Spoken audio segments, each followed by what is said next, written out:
Ну вот, мы вернемся к школе.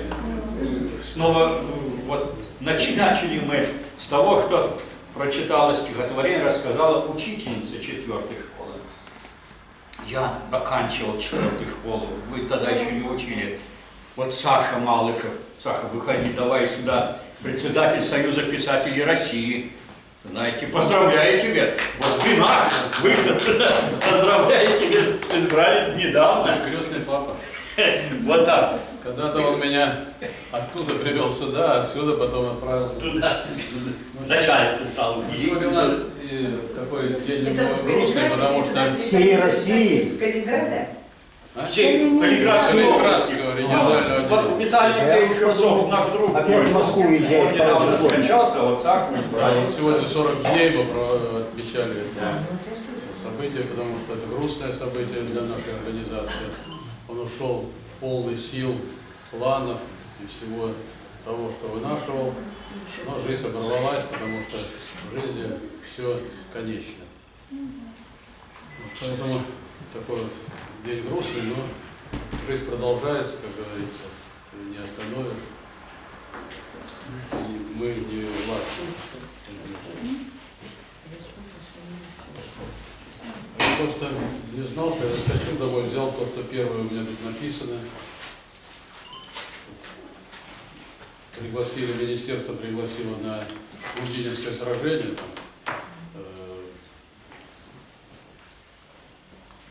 там, как бы историческая реконструкция. Министр культуры приезжал, Вединский, и приезжал губернатор Николай Николаевич, наш бывший.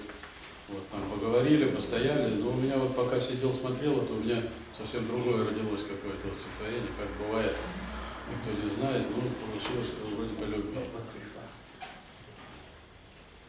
От тебя вдалеке, в душном мареве горной дороги, незаметно подкралась, как южная ночь, эта грусть. В стихотворной строке ощущение сердечной тревоги. Донести до тебя ты поверь, я никак не решусь. И страдает душа от разлуки и долгих скитаний. Я никак не дождусь наших нежных и радостных встреч. Может, зря мороша эту боль от любви и испытаний. Я надеюсь, что ты, как и я, будешь верность беречь. Я бы мог не спеша, без раздумий и воспоминаний, все понять и осмыслить в горячих объятиях с тобой. Как же ты хороша, и твой образ из воспоминаний в эту звездную ночь, как видение встает передо мной. Ну еще вот если послушаете, тут у нас же в следующем году исполняется 50 лет гибели РТМ «Тукан». Это одна из самых таких трагедий, всего их было 39. Одна самая большая, крупная трагедия, в которой погибло много людей.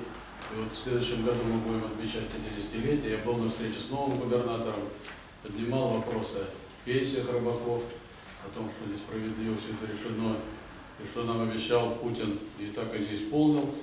И то, что, в принципе, как всегда я говорю, что надо, чтобы была память о тех, кого не стало. 39 судов почему ушло.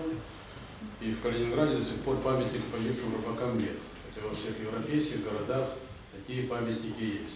А в Австралии, если вы знаете, там даже стена славы есть, на которой выбиты имена и фамилии всех людей, которые боролись за освобождение Австралии. То есть это целая стена громадная, перечислены все фамилии. 39-м назван регион. Быть может, по числу морских трагедий. Все рассказать о них сумел бы он нам со страниц скупых энциклопедий. О судьбах рыбаков и их делах, и о годах давно ушедших в лету, о доблести рыбацкой и сынах, чьи имена суда несли по свету. Стирает время горечь от потерь, но в памяти трагедии те живы, и нам приоткрывают правды дверь, хранившие историю архивы. Солдаты, возвратившись с той войны, от стен к ногам их павшего Рейхстага, что не могли уснуть от тишины и так гордились красным светом флага. Он гордо развивался над кормой их нового железного жилища, и, не страшась погоды штормовой, трудились, добывая в нем пищу. Все в первый раз. И первыми они в тот океан выметывали сети, тянулись беспрестанно рейсом дни, но так нужны стране уловы эти. В руинах город, оживает порт, но не хватает средств на все работы. С уловом сети тянутся на борт. ищут сельдь, пучине и холоты. Работа от утра и до темна, без проволочек и без перекура, облизывает палубу волна, и тучи нависают с неба хмуро. Бандарит бочки бондарь, и тут зло рыбмастер приготовил для засолки. Но где еще взять пару крепких рук, крепить в шкафу те бочки к переборке, а за бортом конца и края нет, в 3 километра дрифтерный порядок, и рыбакам не мил весь белый свет, нарушен судовой здесь распорядок. И только в полночь сети на борту все бочки с рыбой погрузили в трюмы. Спешит на пояс судно в темноту, с коплением сельди в нерестовом боме. Не раздеваясь, погрузившись в сон, все в ожидании нового заврала, вожак уже к отдаче заведен. Вот время новой выметки настало, и полетели сети вновь за борт, в пучину благодатную морскую, чтобы попить очередной рекорд, порой жизнью рыбаки рискуют. А сколько тех, кто не пришел домой, кого скрывает до сих пор пучина, и только море над их головой, у родных по ним жива кручина. Как жаль, что не нашлось здесь на земле простого камня, где их жизни, даты, лежат они на том холодном дне, как будто были в чем-то виноваты, а мы как будто очерствели все, трясемся за ничтожные копейки и крутимся, как белки в колесе, забыв, как не снимали телогрейки, как вытрясали рыбу из сетей и тосковали по родному дому, и, не считая промысловых дней, солили сельдь мы в бочках, как солому, и получили за свой тяжкий труд лишь никому не нужные болячки. Как манну с неба рыбаки все ждут от власти долгожданной подачки. 39-й назван регион. Быть может, по числу морских трагедий. Хочу, чтоб правда, как набата звон, звучала со страниц энциклопедии.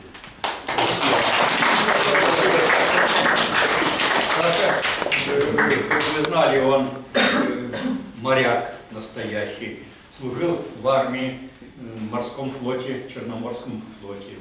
Потом рыбачил в нашем Калининграде, окончил наш университет, ученик Дмитровского.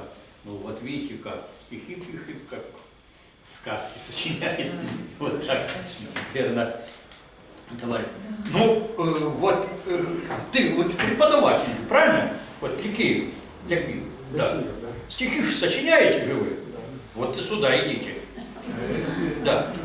Он же много лет преподавал. Поклонник ансамбля Зои Куприяновой.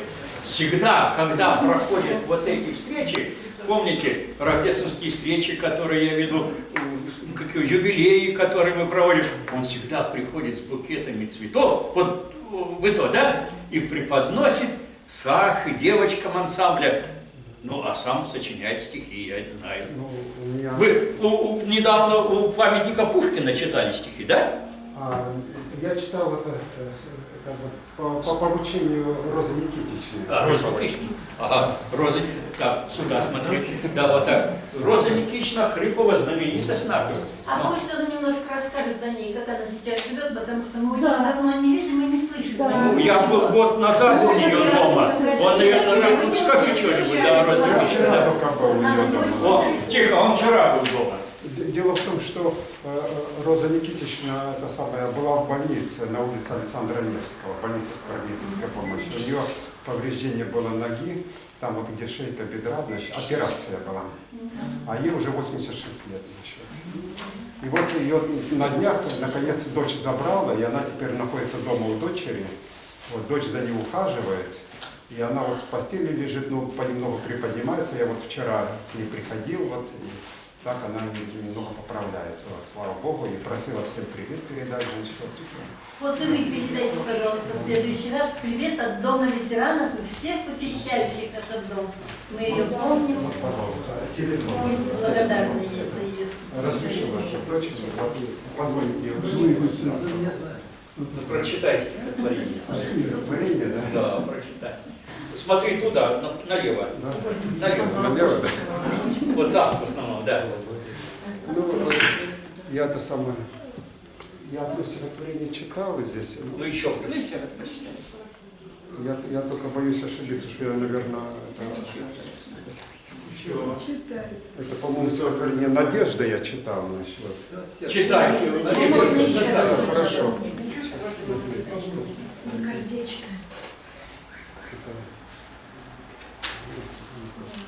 стихотворение. Ну вот у меня стихотворение Натальи, я тогда прочитаю. Наталья. Что-то смутное мечталось, мир иной мечта назвала.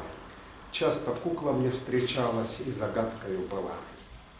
То в витрине магазина, то видением ночей, то в журнале на картине видел блеск ее очей. И сбылись мои мечтания, в деве куклу узнавал, слал ей мысленно признание и с тех пор затасковал. И в задумчивой надежде, без которой мне стареть, я пришел опять, как прежде, на Марину посмотреть. Стать бы славным паладином и в любви найти причал. Посмотрел я на Марину и о кукле промолчал. Спасибо. Ну, а вот она была активнейшим членом нашего коллектива. Много-много лет она выступала здесь, везде. Ее песня «Лейтенантский вальс», вот лет 10 назад, ну или 5, когда мы это исполнялся в Кремлевском дворце съездов. Изумительная песня. Она сама пела эту песню и пела с нашим Леонидом Горбушиным. Выступала в огромных залах. Рыбаков, это, постарели мои старики, да, как говорится. Вот. Умер муж, по-моему, да, недавно. Вот я, мы были у нее на 80-летие, мы были с вами у нее, да? Вот, да. Так, Мария Лунина, вы что-нибудь хотите сказать, да? А то еще одна жена знаменитого нашего поэта Мария Лунина. Ну тогда другая из наших знаменитостей, ведущая сюда, прошу, Ирина Булдакова, заслуженный работник культуры нашей России и корреспондент, там что только нет у нее. Правильно, все рассказал. Рассказывать не буду, жизнь большая, там все менялось. Сначала, журналистика, газета, потом телевидение, 50 лет, а потом прибилась писателем, поэтом что-то стала сама писать. И кое-какие книжечки издавать. Ну что, 1 сентября. Завтра в школу. Мир прекрасен, отзвук летней полноты, запах спелости и счастье распахнет свои мечты. За работу, за учение, достижению миров. В долгой осени течение и в седой зимний покров. Мне бы в детство окунуться, где решение всех задач, чтобы с легкостью вернуться мир забот и неудач. Звал звонок нас на свидание, записки с ряду в ряд.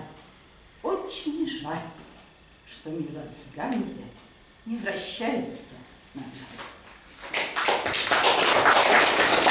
Еще одна. Зрелость. Благословенный и прекрасный июльский и день, и ночь, и свет, и тень, и вечер ясный, жару могущий превозмочь. И росы утра, и рассветы, и косы спелые хлебов, и море ласковые сети у полных жару берегов. Когда заметно станут тише любви взывающие трели, а солнце выше, выше, выше лазурной плещется купели. И поэтические строки из пафоса весенней жажды сойдут на шепот смысл глубокий, и ритм тревожный и отважный. Птенцы рты открывают шире, дают пищу оголтело, все в охладении, в зрелом мире, что родилось и что поспело. Подходит, пришел наш Лилия Козлова. Вы что-то хотите прочитать? Конечно. Так, все, давайте сюда. А потом он, наш Родольфо, что-нибудь будет говорить? Да. Так, коротко, ясно. Абсолютно. Миниатюрку. Все там полюбили этот наш альманах. Как я к нему не расстаюсь. Туда? Туда, туда. Вот туда, да. Коротко, чуть-чуть. Обязательно стихотворение, маленькую миниатюру. Так, секундочку.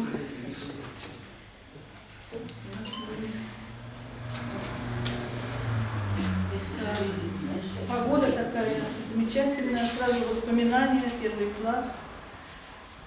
Первый раз первый класс. Давали 12 копеек. Вот придешь, подойдешь, значит, булочка стоила 2, остальное там и хочешь сосиской, сарделькой. Но ее надо поймать, чтобы она вместе с булочкой стоила 12 копеек. Не всегда так получалось, но была такая дилемма. Любовь к мороженому, значит, или булочку, да, с сосиской, или мороженое на палочке. Оно стоило 11. Эскимо. И когда мы приходили, и когда от школы, вот от родины, 42-я школа, мы, конечно, переходили дорогу и ждали этого мороженого, и когда эта каталка приедет.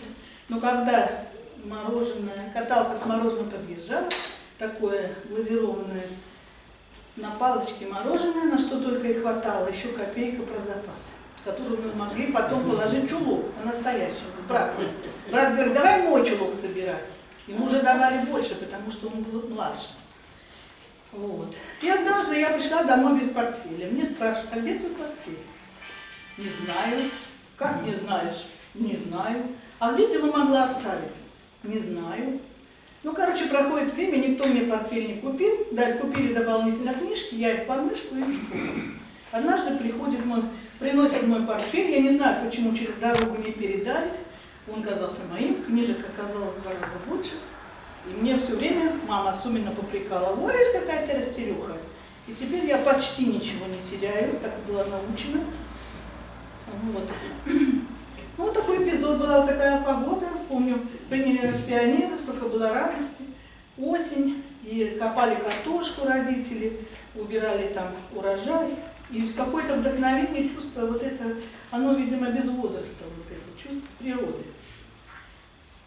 Ну, так как я дружила и с девчонками, и с мальчишкой, моя одноклассница, педагог теперь, на день ее, день учителя, у нее день учителя и день рождения в один день, я сочинила стихотворение, пришла к ней подарками и со своим творчеством.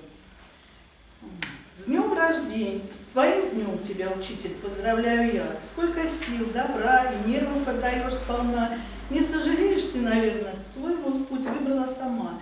Ты стоишь на пьедестале, гордо голову подняв, и другой уже не станешь, не изменишь ты свой нрав. Сколько лет тебя я знаю, понимаю, как всегда, я приду, не опоздаю, будет радость или беда.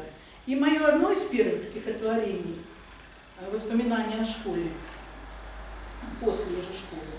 Школьные годы уже позади, осень нам в окна стучится, много еще нам лет впереди, если беда не случится. Будем мы свой урожай собирать, все, что по жизни взрастили, нянчить, мучать и за ручку гулять, были и мы молодыми. Память о прошлом далеком, девочка в платьице белом, юноша в костюмчике строгом. Где вы, мальчишки, ведь вас не узнать, сколько вам лет миновало. Больше не будем в прятки играть, в наших годах не пристало. Ну и маленькая ничто не повторится и не вернуть назад. Пусть ночью нам приснится осенний листопад, а осень — это прелесть багровых листьев шерсть. Рудольф, подходи сюда. Ты там. Да. Миниатюрку там у него. Давай за руку тебя приведу. Вы знаете, он был хорошо видел, преподаватель испанского языка нашего университета. Был недавно совсем вот преподаватель. Ну, расскажи коротко, ясно. Скоро начало нового учебного года. Я, когда был маленький, были разные периоды. Был период, когда ходил в школу, а потом перестал ходить. В городе, где я жил, 3 школы. Большая школа, маленькая и американская. Американская все красиво, черепица, вот это. А вот эта маленькая и большая, там очень много учеников и прочее. Я был маленький. И фактически был предоставлен сам по себе. У нас много братьев, сел, двоюродных, родных. И надо идти в школу. классы по 40-45 учеников, потому что это было начало революции. И был лозунг: все должны учиться, все в школу, хочет, не хочет. И взрослые тоже. Ну вот, я попал в эту школу, а там я не был из самых маленьких, но не был из больших. Ну там, сколько мне было? Лет 8 лет примерно. И там мальчишки собирались. Все были вот такие. Их зажали на передние парты, а больших на задних. А я был посередине. Когда, там такой обычай, когда идешь в школу, мать готовит бутерброд с повидлом, это самое, бутылка с напитком, там кока-кола или лимонад и прочее. Короче, ребенок идет туда, готов учиться, принимать знания. А там большие мальчишки меня знали: Родолфито, как дела на перерыве? Я свой бутерброд, свой вот это, и у них свою сигару, там, Родолфито, новые друзья. Это сосед, который живет там, а это сосед, который там, а это я. И вот так, как-то время прошло, это все начало революции, и я думал, ну что мне эта школа? И мать отправляет в школу, она думает, что я там, а я потихонечку вон там другое место, там рогатку, и там это самое, птицы, там ящерицы, там всякие ящерицы коричневого цвета, зеленого цвета, так и ловит их. А потом, это все, это в первой смене. Потом приходит домой, как будто ты со школы. И мать, ну как там? Говорю, хорошо, хорошо. Однажды она пошла туда, это самое. Потому что вакцинация от столбняка. Первый раз давали стаканчик мороженое. Мороженое, это что, вакцинация, о, какая хорошая вакцинация. А второй раз пришли тоже. А это что, ну, вакцинировать пришли, о, хорошо. И там в кабинете директора врачи, такой запах спирта, что оттуда мы в очереди. А я когда подошел туда, а там, думаю, где мороженое, какое мороженое? Стоит моя сестра и вату, давай, иди сюда. И я как посмотрел, я не видел никакой это самое мороженое, вижу, что она держит шприц. И говорю, не, я говорю, ну, иди сюда, Родолфито, иди сюда. Я говорю, я не люблю уколы, я не люблю. Не, ну иди сюда, это не больно, смотри, какая маленькая доза. И она шагнула в мою сторону. Зачем она сделала это? Я думал, что она хочет меня схватить. Я развернулся и побежал. А там со мной мой брат. Мой брат думал, если я старший, бегу, тут и спросить нечего, а то будет поздно. И за мной бегу. А я потом пришли домой, и мать говорит, что вы здесь, почему вы здесь? Ну, там хотят делать укол. И она говорит, ну, это хорошо, что укол. Это самая та компания объяснила, и взяли нас за руку, побежали туда, но пришли, и уже нет, они все ушли. И вот так не учились. А потом я вообще перестал ходить в школу, потому что больше нравилось вот это пись и прочее. Но потом, через некоторое время, взялся, уже когда был в 4 классе. Должен был в 4 классе. Отец взял нас и говорит, ты должен быть в 4, ты 3, вот так, и раз. И оттуда пошел наш учеба, но это было уже в другом городе, в Гаване. И поэтому я вспоминаю с удовольствием это время. Спасибо, Родолфо. Так, иди сюда. Лилия, забирай его, дорогая. Он же аскет маленько, лечился в Москве недавно.